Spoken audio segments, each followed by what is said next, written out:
আসসালামু আলাইকুম viewers, Imran motors থেকে আপনাদের মাঝে আজকে আরেকটি কালেকশন নিয়ে আসলাম।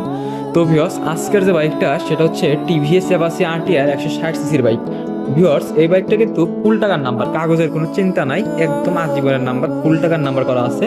তো এই বাইকটা বগুড়ার digital number smart card. Viewers, বাইকটা কিন্তু বগুড়ার ডিজিটাল নাম্বার স্মার্ট কার্ড, ফুল টাকার নাম্বার, প্রথম মালিকের বাইক। এই বাইকটা প্রথম মালিকের বাইক। টায়ার কন্ডিশনটা দেখা দেখেন, দেখতেই পাচ্ছেন প্রথম মালিকের বাইক। প্রথম মালিক হতেই কয় কিন্তু Bogura digital number smart card, দুইটা টায়ার কন্ডিশন দেখাই। তো ভিউয়ার্স, এই বাইকটা টিভিএস অ্যাপাচি আরটিআর 160 সিসির বাইক। যারা ক্রয় করতে আগ্রহী যোগাযোগ করে আমাদের শপে। আমাদের শপ লোকেশনটা ইমরান মোটরস, সলঙ্গাবাজার থানা, মসজিদের পশ্চিমে। এবং ভিউয়ার্স, এই বাইকটার প্রাইস যদি বলে দিই মাত্র 1,08,000 টাকা, তাও ফুল টাকার নাম্বার। 1,08,000 টাকায় পাচ্ছেন ফুল টাকার নাম্বার করে টিভিএস অ্যাপাচি আরটিআর 160 সিসির বাইক। তো আমাদের লোকেশনটা ইমরান মোটরস, প্রোভাইডার মোহাম্মদ রবিউল করিম দুহা, সলঙ্গাবাজার থানা, মসজিদের পশ্চিমে, সলকা, সিরাজগঞ্জ। ধন্যবাদ, আসসালামু আলাইকুম।